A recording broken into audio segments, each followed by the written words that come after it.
Hello दोस्तों, स्वागत है आप लोग का आर्यम एकेडमी में। तो दोस्तों हम आपके लिए लेकर आए हैं संविधान।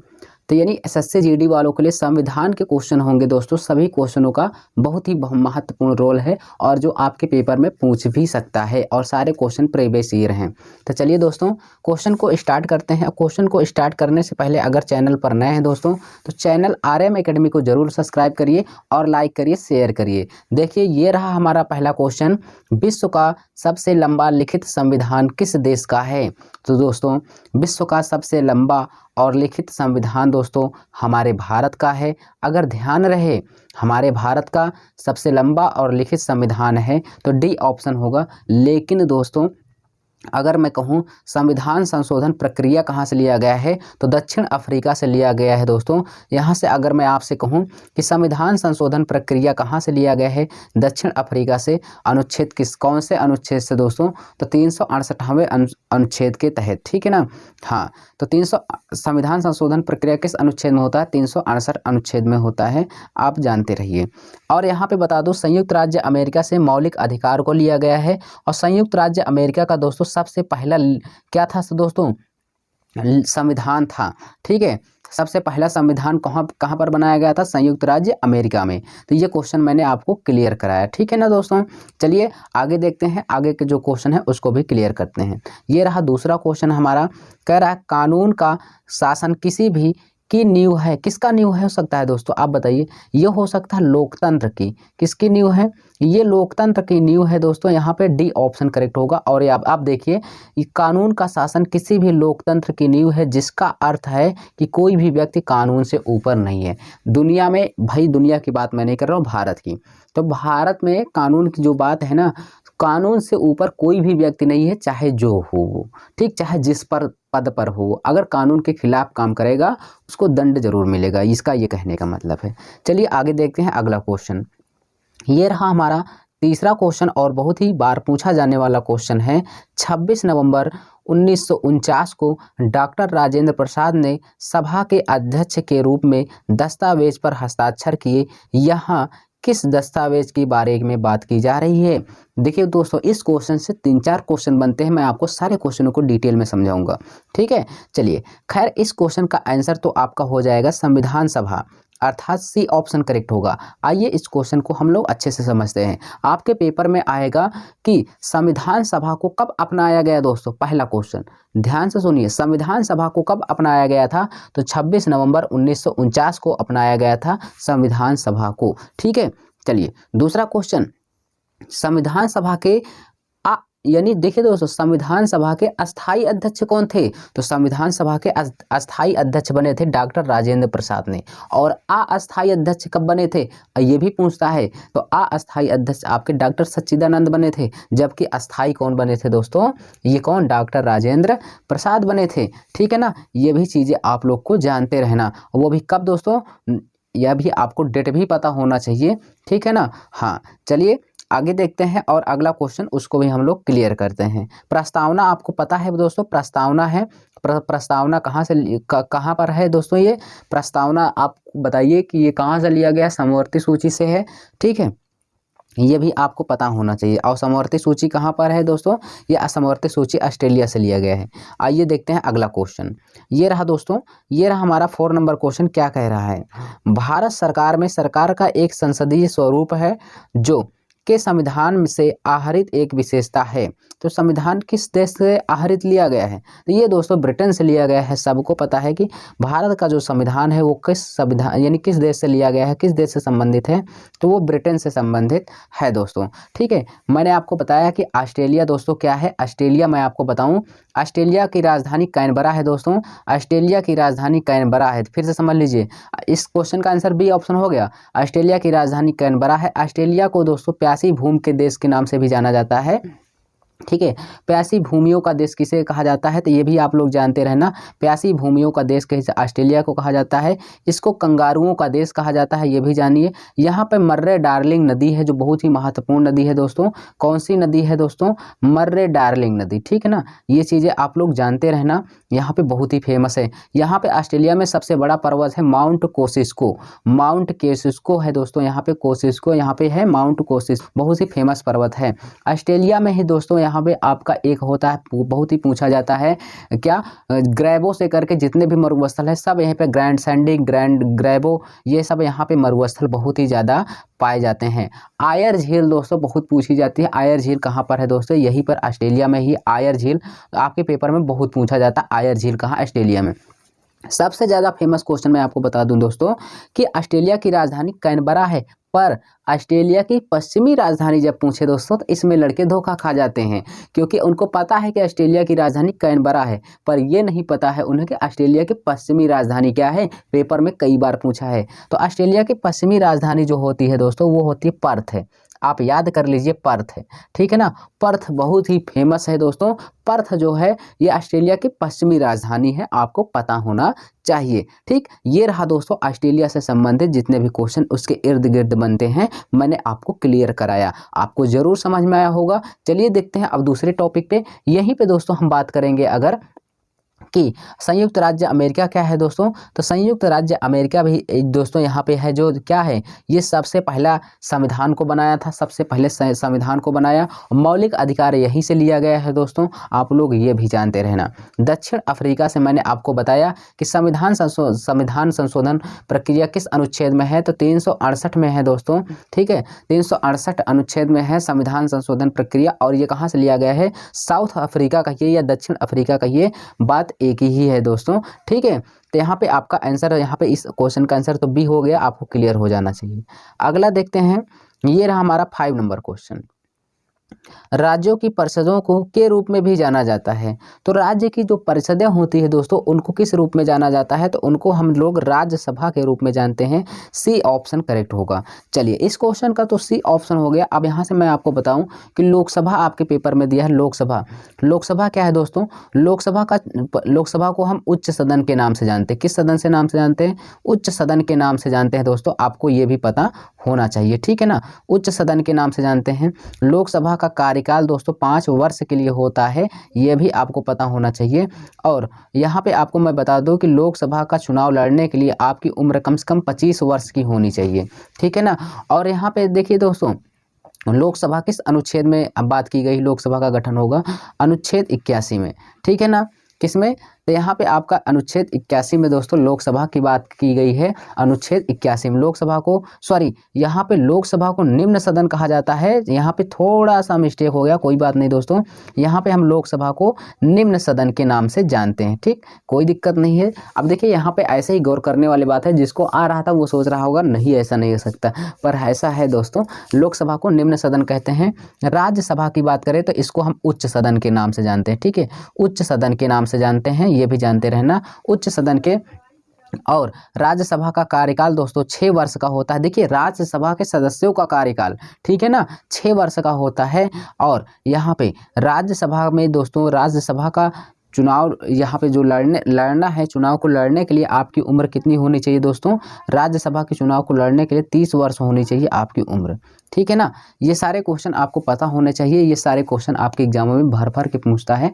ठीक है ना, चलिए यहाँ से देखते हैं। और लोकसभा में अधिकतम सदस्यों की संख्या कितनी होती है दोस्तों, 552। लोकसभा में अधिकतम सीटों की संख्या 552, जबकि राज्यसभा में अधिकतम सीटों की संख्या 250 है दोस्तों, ये भी आपको पता होना चाहिए।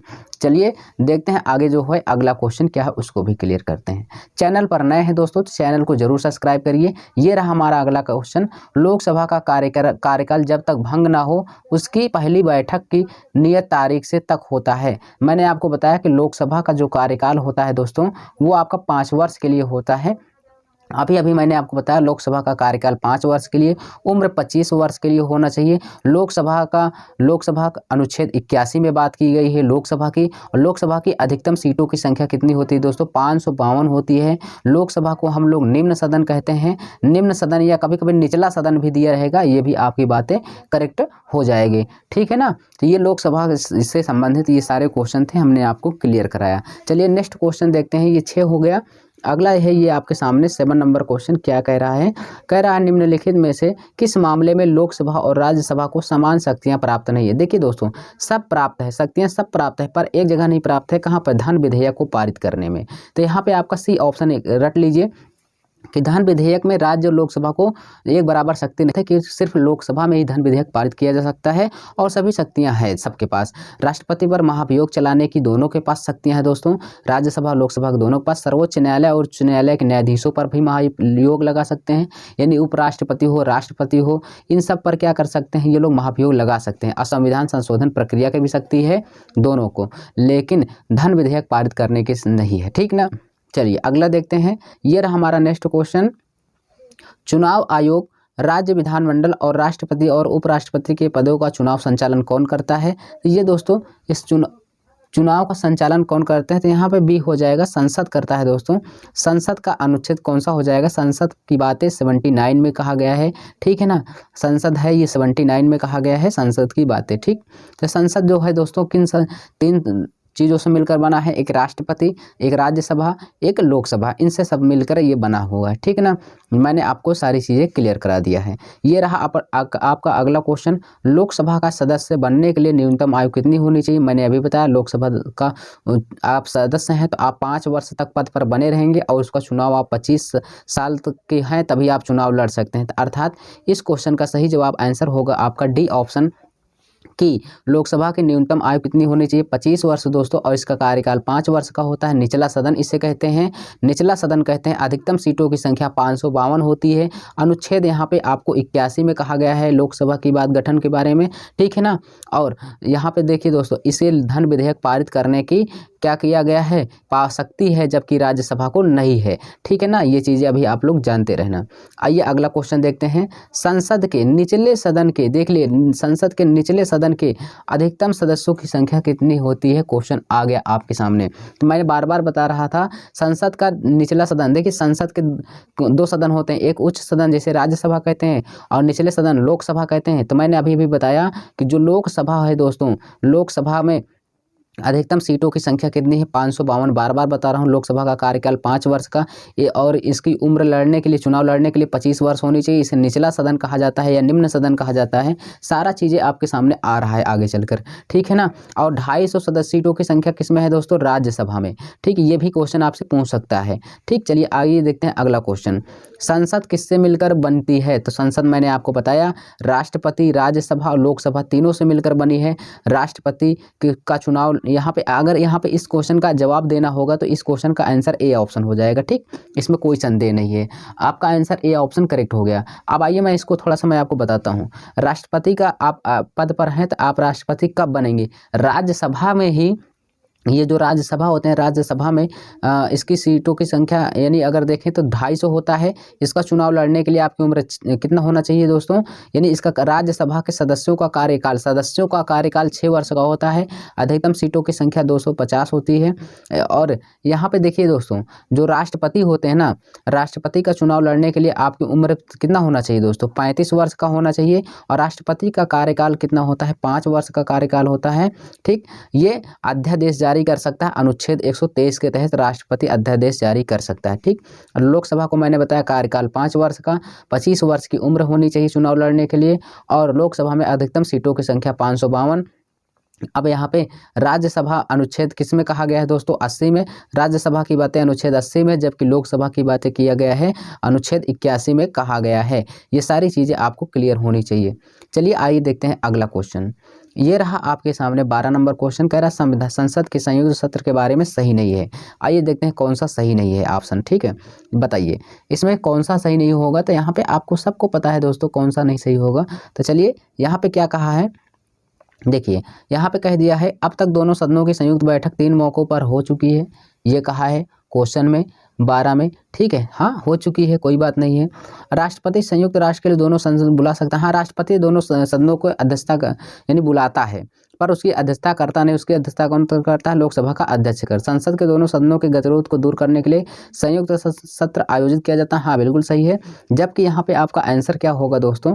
तो यहाँ पे इस क्वेश्चन का आंसर हो जाएगा बी ऑप्शन, जो सही नहीं है, ठीक है ना। क्यों? मैंने आपको बताया कि राज्यसभा के सभापति, उपराष्ट्रपति संयुक्त सत्र की अध्यक्षता करते हैं। नहीं यार, यहाँ पे लोकसभा का अध्यक्ष करता है इसकी अध्यक्षता, ठीक है ना।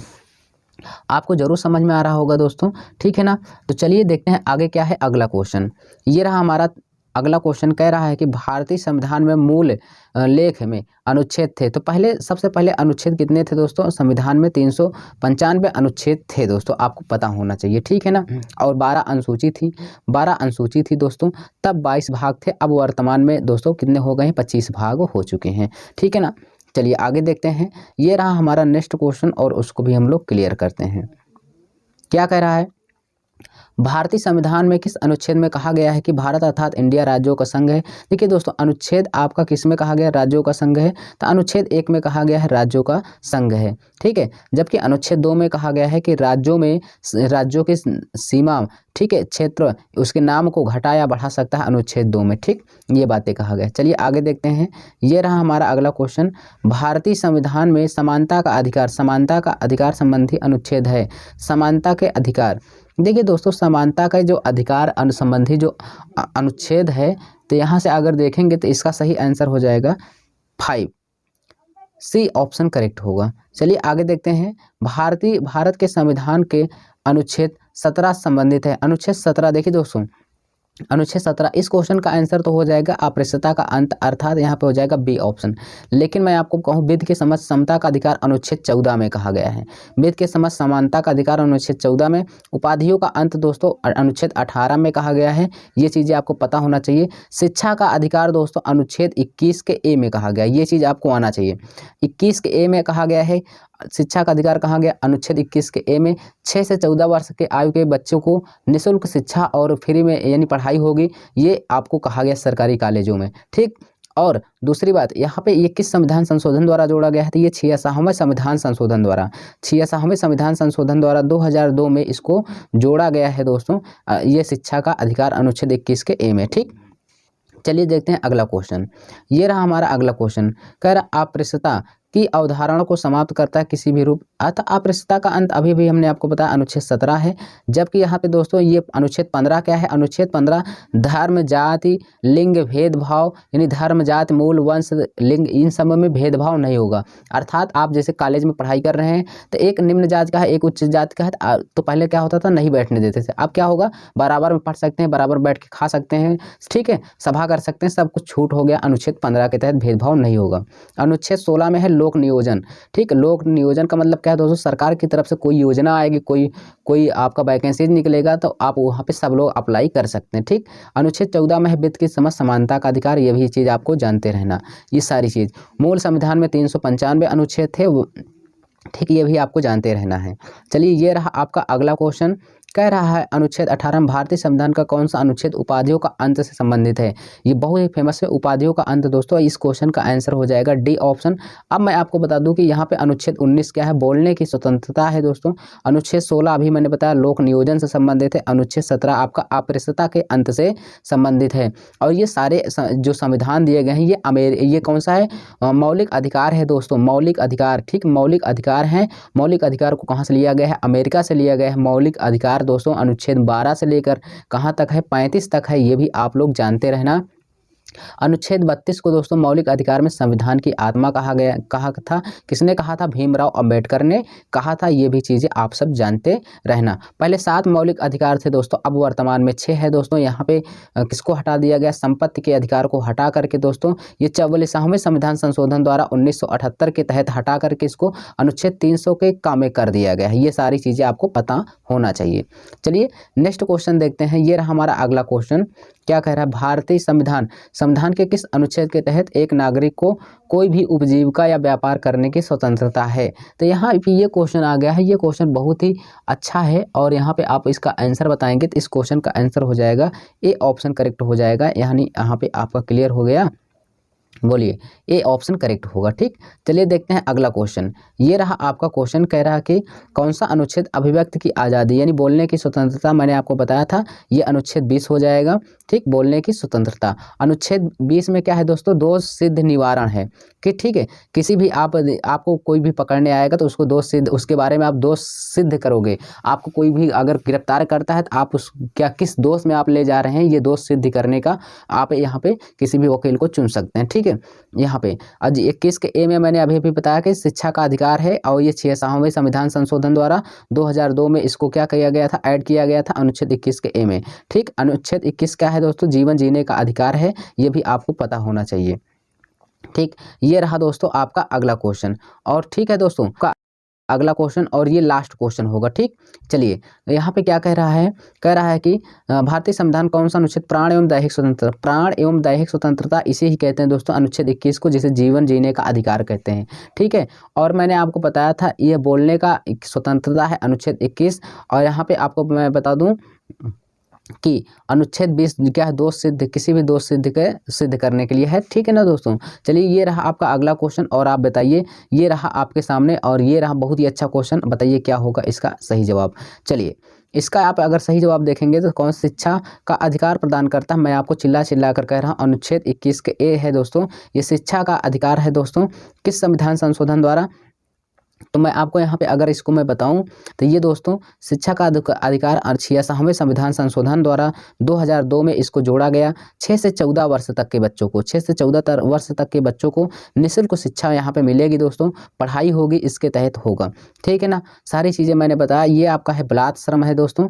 ठीक है ना, बलात् श्रम क्या है, मतलब किसी भी व्यक्ति से आप ज़बरदस्ती काम करवा के उसको कम पैसा नहीं देंगे या उससे ज़बरदस्ती काम करवाएंगे 1 भी रुपये नहीं देंगे, ऐसा आप उससे नहीं कर सकते। उसकी इच्छा है तो वो आपके यहाँ काम करेगा, नहीं इच्छा है तो नहीं करेगा। इसी को बलात् श्रम कहते हैं अनुच्छेद 23 के तहत। ठीक है ना दोस्तों, तो चलिए ये वीडियो आपको कैसे लगी दोस्तों, आप हमें कमेंट करके हमें बताइएगा दोस्तों। और मैं आपको बता दूं, चैनल को जरूर सब्सक्राइब करिएगा ऐसे वीडियो पाने के लिए दोस्तों। ये आपका आरएम एकेडमी प्यारा चैनल और सपोर्ट करिए।